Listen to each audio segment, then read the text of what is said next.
Hello, and a very warm welcome back to Vita Prime Health. It is such a pleasure to be with you again, and I'm so grateful that we're connecting today. In my work, I've had the profound privilege of seeing health not as a series of isolated conditions, but as a rich tapestry woven from our physical bodies, our emotional lives, and our relationships. Today, I want to talk about a subject that so many men experience, but so few feel comfortable discussing openly. It's a topic that, for far too long, has been a source of silence, embarrassment, and even shame. We are going to gently and with great compassion talk about erectile dysfunction. Now, I understand that the very words can be difficult to hear, but I want to reframe our conversation from the very start. We are not talking about a failure of self. We are talking about a message from the body. It is a communication, and like all communications, it is asking to be heard with kindness, curiosity, and an open mind. This conversation is for you, my male friends, but it is also for partners, for sons, for brothers, for anyone who loves and cares for a man who may be suffering in silence. Before we dive in, I want to make a special request of you today.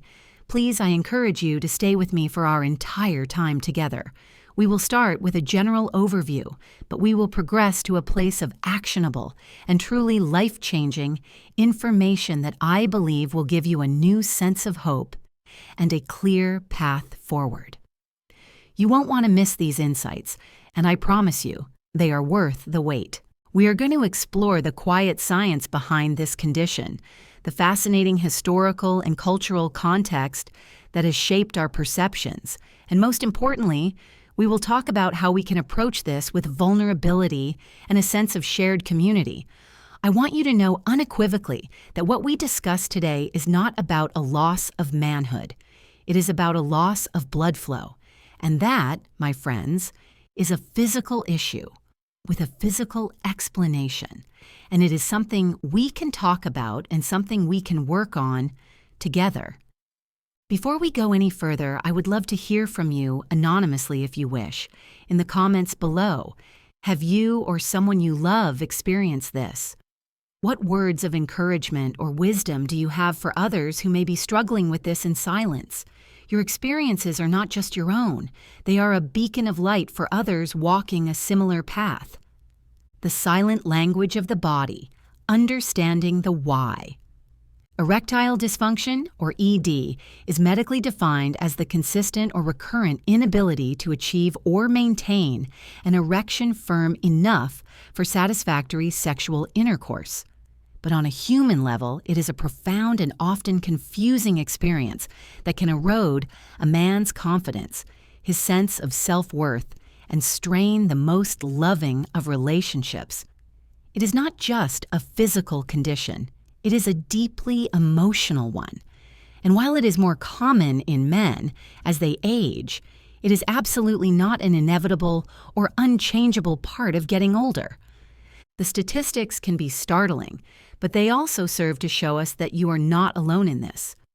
A landmark study called the Massachusetts Male Aging Study, which surveyed 1,709 men aged 40 to 70 years between 1987 and 1989, found that the total prevalence of ED was 52%. This groundbreaking research was one of the first to truly quantify the widespread scope of the issue. A more recent projection from a study published in the Journal of Sexual Medicine suggests that by the year 2025, as many as 322 million men worldwide will be affected by ED. These aren't just numbers. They represent millions of men and their partners grappling with a shared and often lonely challenge. The crucial first step in finding a path forward is to understand the why.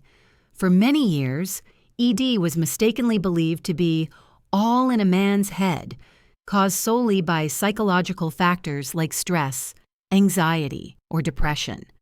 While these psychological components are very real and significant, we now know that for most men, ED has a physical basis, and it is often a crucial early warning sign of something deeper.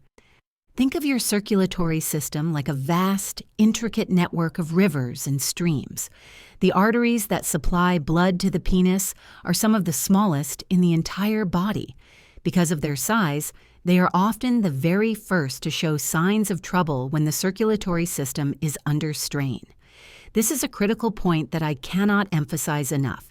The same conditions that can lead to heart disease, like high blood pressure, high cholesterol, and diabetes, are often the very same culprits behind ED. The body is giving a powerful signal that it's time to pay attention to your cardiovascular health.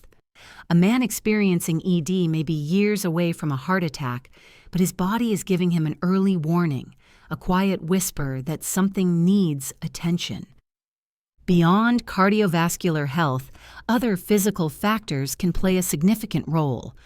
Hormonal imbalances, a decline in testosterone, which is a natural part of aging, can affect libido and erectile function.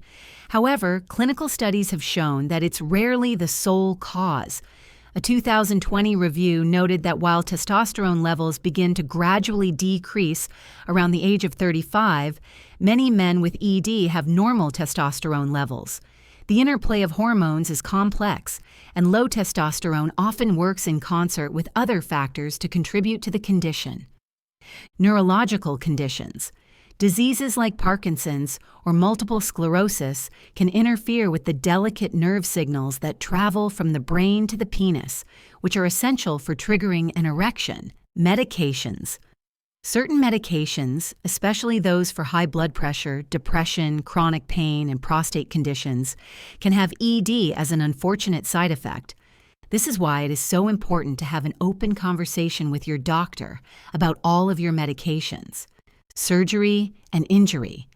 Pelvic surgeries, particularly for prostate, colon, or bladder cancer, can impact the nerves and blood vessels essential for an erection.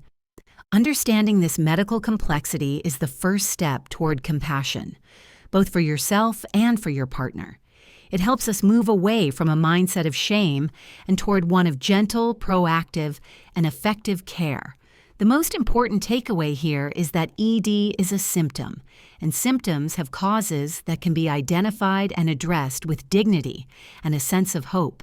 The evolution of a condition, a historical and cultural perspective. It may surprise you to know that men have been grappling with this issue for centuries, though they've called it by many different names. In ancient Greece and Rome, male potency was not just a matter of health, it was a powerful symbol of strength, dominance, and social status. The ancients likened penetration to a beating that affirmed the aggression they believed characterized the true man. Impotence was a cause for deep public embarrassment and was often blamed on a mismanaged life, a lack of moderation in diet or emotion. The solutions were often superstitious, involving potions, talismans, amulets, and special diets. Greek and Roman physicians often prescribed aphrodisiacs or penis-shaped vegetables, believing they could restore vigor. During the Middle Ages, the Christian view of sexuality as solely for procreation meant that impotence was sometimes considered less of a problem, as long as a man could fulfill his role as a husband and father. However, for lay people, a man's potency remained a powerful marker of his identity. It was so serious that by the 17th century, marriages could be annulled on grounds of impotence, with trials of Congress held to publicly determine if an erection could be achieved. Can you imagine the profound humiliation and anxiety this would have caused? In this period, impotence was sometimes even blamed on witchcraft and sorcery, a concept popularized in the infamous 15th century text Malleus Maleficarum, which suggested that God could permit Satan to use witches to prevent intercourse. This cultural context placed an enormous and frankly terrifying burden on men. Over time, our understanding has slowly evolved. By the 18th century, discussions began to shift toward physiological and psychological causes rather than religious or supernatural ones. In the 19th century, a new anxiety emerged as men were increasingly blamed for sexual exhaustion due to the stresses of modern life. As pleasure became a more central purpose of sexuality in the 20th century, the inability to satisfy a partner was often emphasized, placing a new kind of pressure on men. It wasn't until the late 20th century and the rise of medicalized approaches to sexual health that the term erectile dysfunction was widely adopted, shifting the narrative from a moral or psychological failing to a medical condition with biological roots. The development of oral medications like sildenafil, Viagra in the 1990s was a true turning point, moving the conversation to a more mechanical, treatment-focused discussion. But the emotional and cultural weight of the issue remains. This history reminds us that the shame and secrecy surrounding ED are not inherent to the condition. They are a product of cultural expectations that have been passed down for generations. It shows us that for centuries, men have carried this burden, and now, with greater knowledge and more effective treatments, we have a unique opportunity to change the conversation and lift that weight. The power of sharing multiple diverse patient anecdotes. In my practice, I've had the privilege of walking alongside many men on this journey. Each story is unique, yet they all share a common thread of courage and vulnerability. There was a gentleman I'll call David, a successful 72-year-old architect, who came to see me feeling completely defeated. He had always been the strong, silent type, but this issue had chipped away at his sense of self.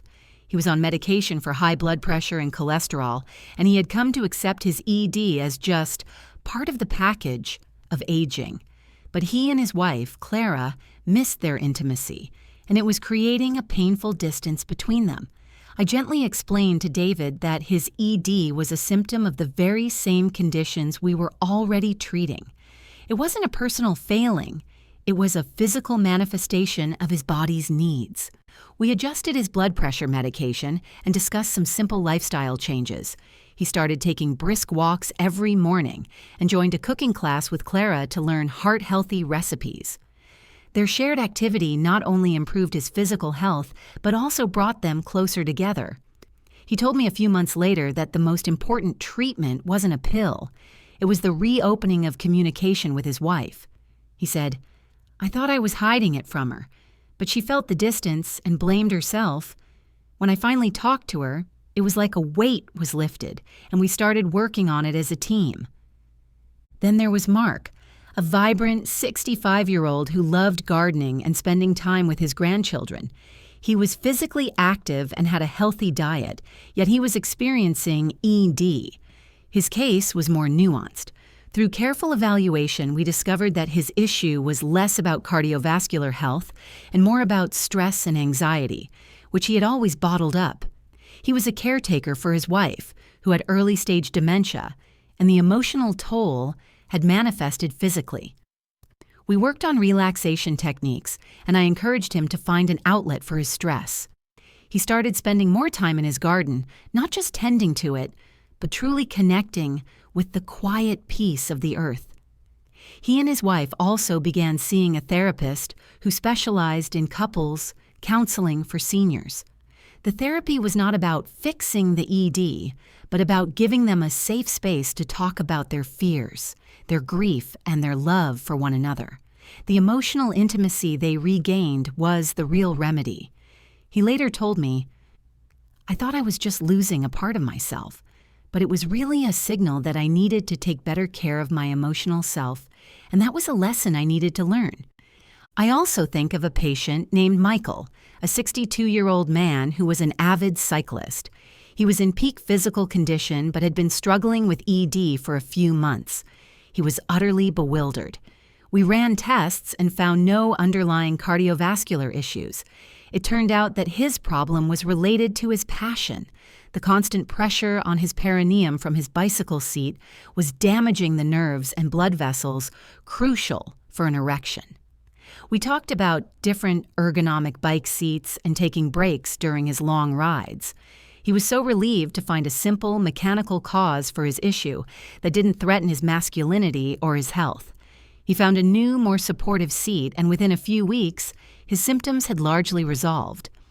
There was another case, a man named George, who was 69 and on several medications for chronic pain and a prostate condition. He and his wife had been married for 45 years and were struggling to navigate the changes in their sex life. The issue was a side effect of his medication. It was a difficult conversation, as he needed these medications to manage his pain. We worked with his urologist to find a different medication regimen, and when that wasn't enough, we explored other options like vacuum erection devices. George was hesitant at first, but with his wife's encouragement and our support, he tried it. He later told me, "It's not what we're used to, but it's what we have now, and what we have is still beautiful. It's still intimacy. It's still us." This story reminds us that sometimes the solution isn't about returning to the past, but about finding new ways to connect and a new definition of intimacy that works for you as a couple. And so, my friends, I must ask you again, have these stories brought to mind your own experiences or those of someone you love? What wisdom do you have to share with this community? Please feel free to add your voice below. Debunking the myths, separating fact from fiction. The silence around ED has allowed a great deal of misinformation to thrive. Let's bring these myths out into the light and replace them with compassionate, evidence-based truth. Myth: ED is a normal and unavoidable part of aging. Truth: this is the most damaging myth of all. While the risk of ED increases with age, it is not an inevitable conclusion. Many men maintain healthy erectile function well into their 80s and beyond. A 2012 study of men ages 71 to 86 who received a penile prosthesis for EDs found the treatment was well tolerated and effective, proving that men in this age group are not only interested in a fulfilling sex life, but can also be treated effectively. The symptoms of ED often point to treatable underlying health issues. Ignoring it as just part of getting old means missing an important opportunity to address conditions that can impact your overall health and longevity. Myth: if you have ED, you're not attracted to your partner anymore. Truth: this couldn't be further from the truth and is a source of immense pain for both partners. ED is a physical and often medical condition that has no bearing on a man's love, attraction, or desire for his partner. A study in the Journal of Sexual Medicine found that while relationship problems can sometimes contribute to ED, it is far more likely that stress, anxiety, fatigue, or other health conditions are the root cause. Open communication and reassurance are crucial to ensure that this medical symptom doesn't become a wedge in a loving relationship. Myth: ED is just an inconvenience and not dangerous. Truth: as we've discussed, ED can be a powerful early warning sign of serious underlying health issues, particularly cardiovascular disease. The arteries in the penis are smaller than those in the heart, so they are often the first to show signs of blockages. By seeking help for ED, you may be taking a proactive step toward preventing a heart attack or stroke. A Cleveland Clinic report on ED emphasizes that men with ED should be screened for heart disease, diabetes, hardening of the arteries, and elevated blood pressure, as the same factors that contribute to these life-threatening conditions also cause ED. Myth: the only treatment for ED is medication like Viagra. Truth: medications like PDE5 inhibitors are often a highly effective first-line treatment, and they have been a tremendous gift to many men and their partners. However, they are far from the only solution. The most effective treatment often involves a holistic approach, including lifestyle changes, addressing underlying medical conditions, and psychological support. Other options include injections, vacuum pumps, and in some cases, surgical interventions like inflatable penile prostheses, which have been shown to be well tolerated and effective. Myth: taking testosterone supplements will cure ED. Truth: while low testosterone can contribute to ED, it is rarely the sole cause. In fact, many men with ED have normal testosterone levels. Taking testosterone supplements without a proper diagnosis can be dangerous and can have side effects. A doctor may prescribe testosterone replacement therapy if low levels are confirmed, but a common approach is to combine it with a PDE5 inhibitor for better results, as it is often a multifaceted problem. Always consult with a doctor to determine the root cause of your ED before considering any hormonal therapy. Myth: ED is purely psychological. Truth: while psychological factors like stress, anxiety, and depression can certainly play a role and even be a direct cause of ED, the vast majority of cases have an underlying physical cause. In a study published in the Journal of Urology, researchers found that while age alone increases the risk of ED, factors like poor health, diabetes, and other comorbidities that are common in older men are more significant contributors. The myth that it's all in your head prevents men from seeking the medical care they need for what is often a physical problem. A new path forward: lifestyle integrations and daily practices. With all this information, you might be wondering, what can I do? The answer is both simple and profound. You can make gentle, intentional changes that support your body's natural ability to heal and thrive. Think of these not as a cure, but as a commitment to your long-term health and vitality. Embrace movement. Regular physical activity, especially cardiovascular exercise, is a cornerstone of good health. A brisk walk, a swim, or a bike ride for just 30 minutes a day can dramatically improve blood flow throughout your body, including to the penis. The NIDDK, National Institute of Diabetes and Digestive and Kidney Diseases, recommends at least 150 minutes of moderate-intensity physical activity per week. In addition to cardio, strength training can help by boosting testosterone production. You might also consider Kegel exercises, which are exercises that strengthen the pelvic floor muscles. These muscles are essential for closing off the veins that drain blood from the penis during an erection, and strengthening them can lead to more rigid, longer-lasting erections. Nourish your body. A heart-healthy diet is a circulation-healthy diet. The Mediterranean diet, for example, is a fantastic model. This diet is rich in fruits, vegetables, whole grains, nuts, and healthy fats from olive oil and fish, and low in red meat and processed foods. Foods rich in nitrates, like spinach and beets, can help boost nitric oxide production, which, as we discussed, is crucial for blood vessel dilation. A 2020 study showed that a meal rich in nitrates from leafy greens significantly decreased blood pressure, highlighting the direct link between what we eat and our vascular health. Manage your weight.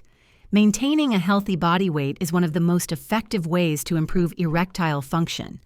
Excess weight, particularly around the midsection, can contribute to inflammation and disrupt the delicate balance of hormones and blood flow. A study from the University of Iowa Healthcare explains that inflammation increases reactive oxygen species, which are substances that fight against your body's natural nitric oxide production. Losing weight decreases this inflammation, allowing your nitric oxide to work more effectively. Losing even a small amount of weight can have a significant positive impact. Quit smoking and limit alcohol. Smoking is one of the single biggest contributors to poor circulation and cardiovascular disease. It damages the lining of your blood vessels, making it harder for them to relax and expand. Excessive alcohol consumption can also negatively impact erectile function in both the short and long term. A report from the NHS notes that men should not drink more than 14 units of alcohol a week, and that reducing or stopping drinking can improve ED, reduce stress. Chronic stress can constrict blood vessels and increase the production of cortisol, a hormone that can interfere with sexual function. Even ED medications like Viagra can be less effective when a man is under significant stress. Find a stress-reducing practice that works for you, whether it's meditation, deep breathing exercises, a beloved hobby, or simply making time to connect with friends and family. The key is to find an outlet for your anxiety and emotional burdens. These lifestyle changes are not just about addressing a single symptom. They are about embracing a holistic, compassionate approach to your own well-being. A detailed FAQ for our Vita Prime community. Question: my partner is experiencing this, and he won't talk about it. How can I help? This is such a common and challenging situation. The most important thing you can do is approach the topic with a great deal of love and no blame. Let him know that you love him and that your desire for him is not conditional on his erectile function. You can say something like, "I've been thinking about us, and I miss our intimacy. I've been learning that erectile dysfunction is a medical issue, and it can be a sign of something that needs our attention. I love you, and I want us to be a team in addressing this." Suggesting that you both see a doctor together as a team can also help to alleviate the pressure he may feel to face it alone. Question: what is a PDE5 inhibitor, and is it safe for older men? A PDE5 inhibitor is a class of medication which includes well-known drugs like sildenafil, Viagra, tadalafil, Cialis, and vardenafil, Levitra. These drugs work by relaxing and widening the blood vessels, which increases blood flow to the penis to facilitate an erection. They are generally considered safe and effective for most older men, including those with certain cardiovascular conditions. However, they are not suitable for men who take nitrate medications for heart conditions. A review from Healthline notes that PDE5 inhibitors are widely used among older adults because they are generally safe, effective, and convenient, but that it's crucial to speak with your doctor to find the right medication for you and your lifestyle. Question: can ED be reversed? For many men, ED can be significantly improved or even reversed, especially when the underlying cause is addressed. This often involves a combination of lifestyle changes, managing underlying health conditions, and in some cases, medication. The key is early intervention. The sooner you seek help and make changes, the more likely you are to see a positive outcome. A Baptist health blog notes that, can ED be reversed with diet and exercise? The answer is that it can, and you can enjoy better intimacy with your partner. Question: is there a link between ED and low libido? While they can sometimes occur together, they are two different conditions. Low libido refers to a decreased desire for sex, whereas ED is a physical inability to achieve or maintain an erection. Low testosterone can contribute to both, but it's important not to assume that a lack of desire is the cause of ED, or vice versa. A comprehensive medical evaluation can help differentiate between the two and identify the appropriate course of action. Question: how can I find a good doctor to talk to about this? Start with your primary care physician. They are often a great first point of contact because they have a holistic view of your health and can rule out underlying conditions. If they determine that you need a specialist, they can refer you to a urologist or a men's health specialist. You might also consider talking to a sex therapist or a counselor, as they can provide invaluable support in navigating the emotional aspects of ED, both for you and your partner. Question: what is a vacuum erectile device, Vita Vapuo, and how does it work? A vacuum erectile device is a non-invasive, non-medication option that can be very effective. It consists of a plastic cylinder that you place over your penis, a pump, either manual or battery-operated, that creates a vacuum, and an elastic ring that you place at the base of your penis. The vacuum draws blood into the penis, creating an erection, and the ring holds the blood there. The device can work for most men, and it is a great option for those who cannot take oral medications or for whom they are not effective. Question: what is penile injection therapy? Penile injection therapy involves injecting a small amount of medication directly into the base of the penis using a very fine needle. This medication, which often includes a combination of drugs like papaverine, phentolamine, and alprostadil, causes the blood vessels to relax, leading to an erection within 5 to 15 minutes. While the idea of an injection can be intimidating, it is a highly effective treatment, and studies have shown about 90% of men who use it are satisfied with the results. Your doctor or a men's health specialist will teach you how to do it safely and effectively. Question: how does diabetes contribute to ED? Diabetes is one of the most common causes of ED, and it's a perfect example of the link between circulation and sexual health. High blood sugar levels can damage both the blood vessels and the nerves that are responsible for an erection. Over time, this damage can prevent the penis from receiving the necessary blood flow and nerve signals. For men with diabetes, managing blood sugar levels is a critical step in both preventing and treating ED. Question: can stress and anxiety alone cause ED? Yes, they can. While we've focused on the physical causes, it's important to recognize the power of the mind-body connection. Stress and anxiety, particularly performance anxiety, can trigger a release of hormones like adrenaline that constrict blood vessels. This makes it physiologically difficult to get an erection. This is often the primary cause for younger men with ED, but it can also be a significant contributing factor for older men, especially when combined with other physical issues. This is why a holistic approach that includes stress management is so important. Question: what about herbal remedies and supplements for ED? This is a very important question. You run several risks when you take supplements for ED.